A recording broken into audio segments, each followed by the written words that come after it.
Assalamualaikum warahmatullahi wabarakatuh. Jumpa lagi bersama Kang Adam dengan acara ngopi bareng. Malam ini abang mau bercerita tentang sesuatu yang lazim terjadi di kehidupan kita. Sebenarnya ini masalah serius, cuman sering diabaikan. Jadi tempo hari ada teman yang bercerita pada saya,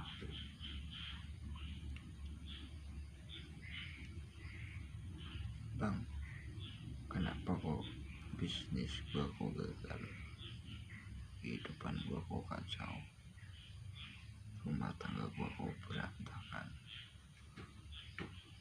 padahal gua udah melakukan yang terbaik,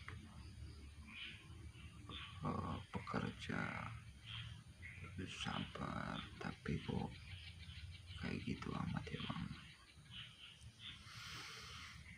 Apa solusi buat saya bang?" Gitu kan. Terus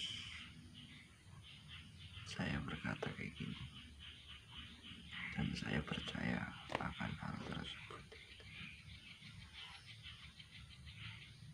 Sesuatu terjadi itu ada hukum sebab akibat. Apa yang menurut teman-teman, apa yang menurut kita dan temen gua pikirkan, itu semata-mata hanya dalam pikirannya sendiri. Sementara realitas itu menuntut lebih. Sederhananya kayak gini, kasus orang berumah tangga berpasangan ya, harapannya dia dengan berpasangan dia berbahagia, pasangannya bisa membahagiakan dirinya, kehidupannya memperbaiki, mengatasi kesepiannya kan. Itu umum terjadi.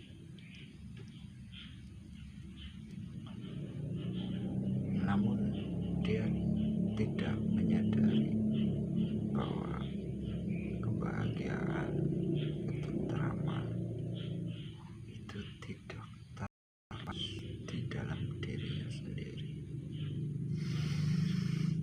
Emang faktor eksternal kan, itu lumayan mempengaruhi, cuman beberapa persen. Contoh detailnya kayak gini, seorang guru, dia berani mengajar ke sekolahan, jadi dosen universitas, jadi tokoh masyarakat agama segala macam. Otomatis dia udah tahu yang dibicarakan, udah paham apa yang diterangkan. Begitu juga kalau kita membangun relasi, entah itu berkeluarga, berteman, atau rekan bisnis segala macam. Jangan mengharapkan kita bisa bahagia dengan mereka, bisa meraih kebahagiaan dengan mereka. Ya oke lah, mungkin itu sementara, itu nggak permanen itu. Terus yang permanen gimana? Orang kalau pengen membahagiakan orang lain, dirinya harus bahagia dulu. Bullshit. Kalau kita masih kacau, kita membahagiakan pasangan kita, itu bullshit. Nah, kita juga masih berantakan ya, hati kita masih kacau, kok bisa membahagiakan orang lain? itu malah tambah masalah, bro. Begitu juga orang yang membantu, otomatis dia finansialnya cukup, pemahamannya juga cukup, dia udah kelar dengan masalah itu, baru dia bisa membantu. Simpel kecilnya, besok gua kalau punya anak kayaknya gua bahagia. Emang itu umum, dalam kehidupan kita itu umum, namun realitanya enggak. Banyak di waktu dia punya anak, dia tambah beban, tambah masalah, tambah seolah-olah kehidupannya dia harus ini harus itu segala macam. Enggak, realitanya juga kayak gitu. Dan kita mempunyai keturunan anak lah, otomatis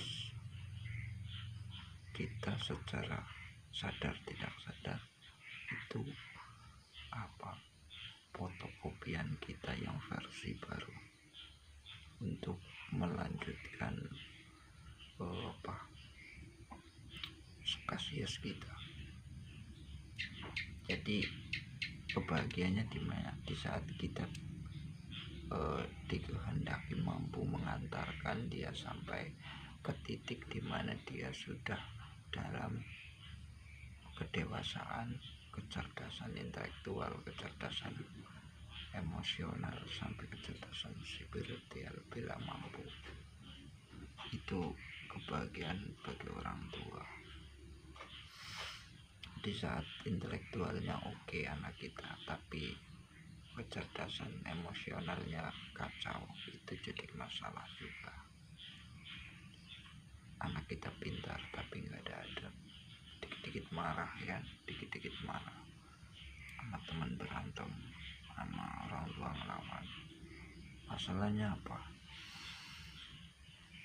Kita tidak membimbing mereka akan pentingnya kecerdasan emosional. Apa itu bang, kecerdasan emosional?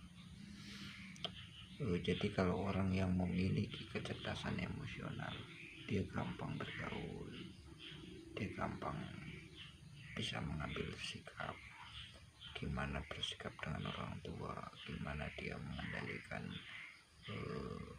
dirinya di tengah temannya, di tengah gurunya, di tengah sekolahan. Pokoknya di mana dia berada dia bisa memposisikan diri. Itu yang penting. Terus kalau masalah ekonomi apa segala macam, kita cukup lakukan yang terbaik. Masalahnya kita nggak ada pilihan. Ada di sisi lain orang yang terlahir dengan orang tua yang finansialnya kuat, dan dia juga tidak bukan pilihan dia. Ada lagi orang yang terlahir di tengah keluarga yang finansialnya biasa-biasa saja, dan itu juga bukan pilihan dia. Dan ada yang begitu lahir dia udah diterlantarkan, dibuang di panti asuhan. Yaitu merupakan garis kehidupan yang dia harus jalani dan lewati, dan dia dalam proses pembelajaran hidup. Itu penting sekali. Jadi bagi teman-teman para ayah sekalian, kalau sekiranya nasibnya kurang beruntung, nggak kayak teman-temannya, nggak kayak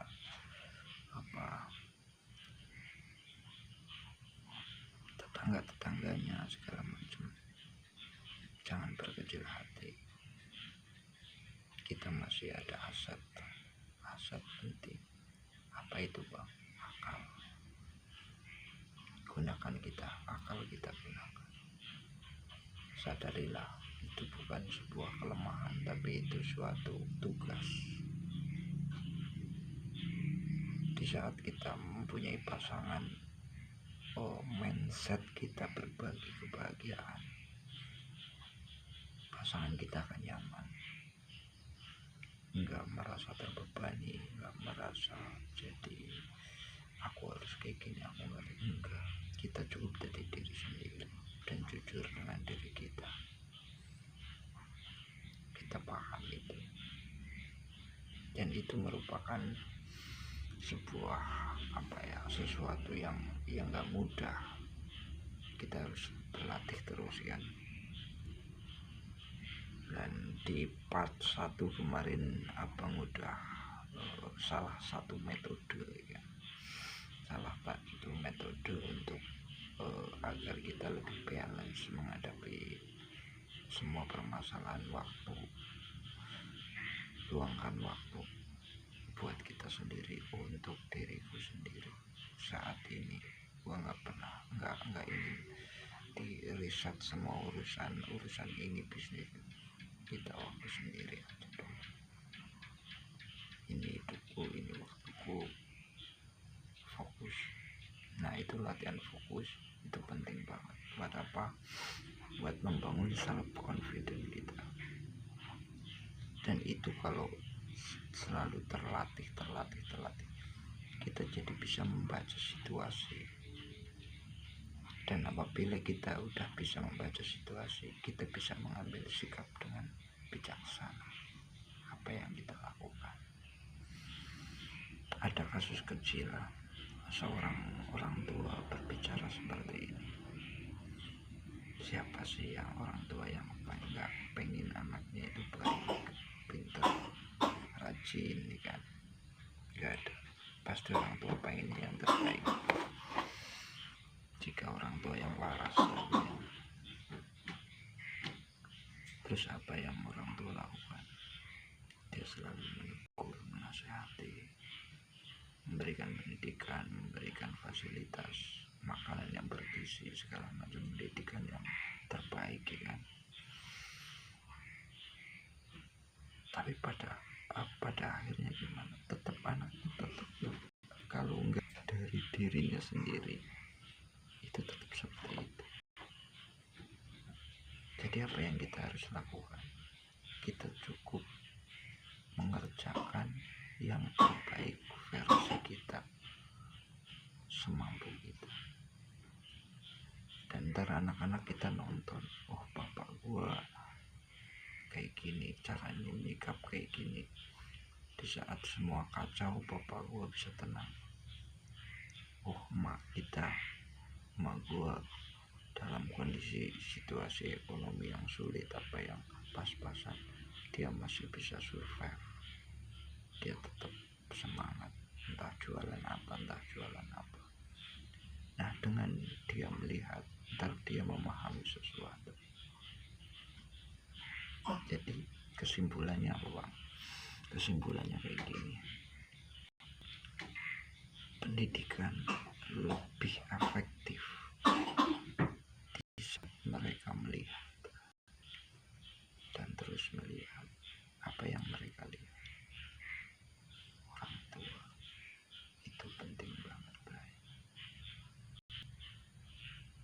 Ya mungkin ini sekedar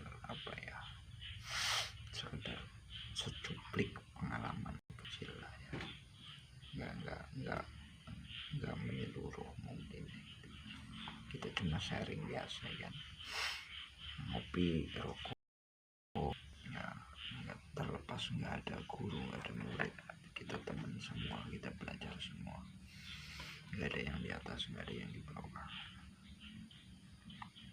Kadang-kadang gue berpikir kayak gini, suatu tokoh masyarakat dia berbicara lantang tentang sesuatu yang baik menurutnya itu, tapi dia lupakan substansi. Orang disuruh melakukan itu biar apa, itu kadang-kadang lupa. Contoh kalau di agama muslim, kalau gue sih muslim ya, sholat ini itu segala macam dengan nada yang marah-marah, dengan keras gitu, Terus ada yang berkata, apa seperti itu sikap orang yang rajin sholat? Kalau sikap seperti itu yang rajin sholat, gua nggak pengen sholat. Begitu aneh gitu. Tapi ada sisi lain, ada orang yang dia pun baik-baik, dia negurnya baik-baik, tapi dia sadar, dia menguasai kecerdasan emosional, bahwa yang menyadarkan itu hak prerogatif Tuhan. Sekeras apapun kita orang tua menasihati anak, kalau bukan hidayah dari yang sang pencipta, kita tidak bisa berbuat apa. Dan bila itu masuk ke dalam hati kita sebagai orang tua, tersiksa. Kenapa anak gua kayak gini, kenapa anak ini? Tapi jika kita sadar bahwa itu sudah kehendak, kita cukup melakukan yang terbaik versi kita dengan kesadaran kita cuma diberi peran sebagai orang tuanya, dan kan nggak tahu ya dalam umur berapa dia dikasih hidayah. Kita nggak tahu, bahkan kita pun nggak tahu bahwa mungkin saat sekarang kita lagi lempeng ya kan, bener ya, esok hari apa besok Tuhan nyabut kesadaran kita, itu gak ada yang tahu bro. Jadi pemahaman itu yang membuat kita selalu berhati-hati. Dan kata-kata hati-hati ini, kalau gua pribadi yang pengetahuannya masih sedikit, mengartikan takwa adalah hati-hati, bukan mau melakukan perbuatan perintah dan menghindari larangan, bukan. Takwa hati-hati. Kalau emang arti takwa itu menjalankan perintah dan meninggalkan larangan, itu kalau disandingkan dengan kalimat la haula wala quwata, itu tabrakan bro. Karena nggak ada perbuatan baik kecuali supply dari Tuhan. Tiada bisa menghindari perbuatan jelek tanpa pertolongan Tuhan. Itu yang gua pahami. Berarti semua kebaikan itu supply dari sang sumber. Dengan demikian kita sadar bahwa di diri kita ada unsur kejahatan yang bisa sewaktu-waktu muncul, dan itu yang harus kita waspadai bersama. Jadi pada intinya musuh kita adalah diri kita sendiri, bukan siapa-siapa. Ada sisi kebinatangan, keiblisan di dalam diri kita yang tidak menutup kemungkinan itu akan bangun, entah itu dipancing dengan teguran nada keras, apa tersinggung apa. Nah itu unsur itu bangun, dan kita dalam naungan pemeliharaan Tuhan, jika kita selalu terpaut dengan yang kuasa, itu grafiknya kekerasannya itu, nafsu bahimiahnya itu diperkecil sama Tuhan, nafsunya itu gitu.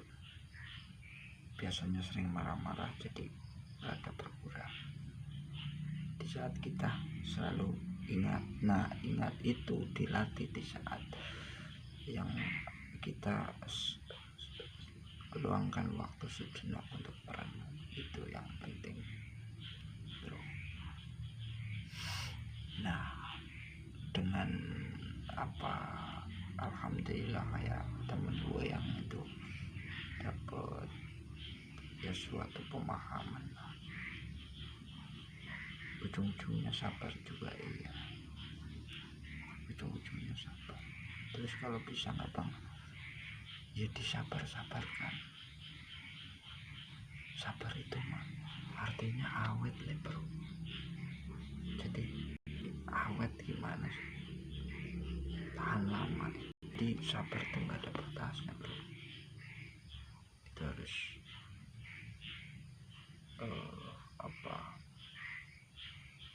terus berlatih lah untuk hal tersebut. Tapi dengan kita selalu ingat sang pencipta, niscaya sabar bisa terrealisasikan. Jadi kita gampang syukur, bro. Kita nggak gampang ngeluh, kita nggak gampang bahasa Jawanya itu kajuk lah, ketun lah, itu bahasa Jawanya orang Jawa kan, menyesal. Itu kita nggak gampang. Dengan kesadaran itu yang mungkin sesi yang keempat mungkin segitu aja.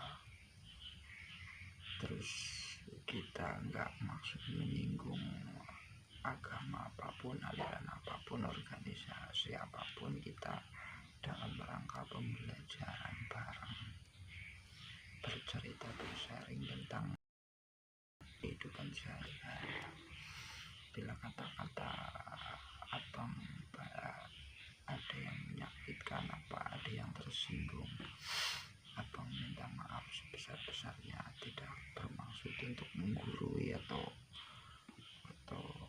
gimana, kita cuma ngopi bareng. Ya udah, sekian dulu. Assalamualaikum warahmatullahi wabarakatuh. Jangan lupa bahagia.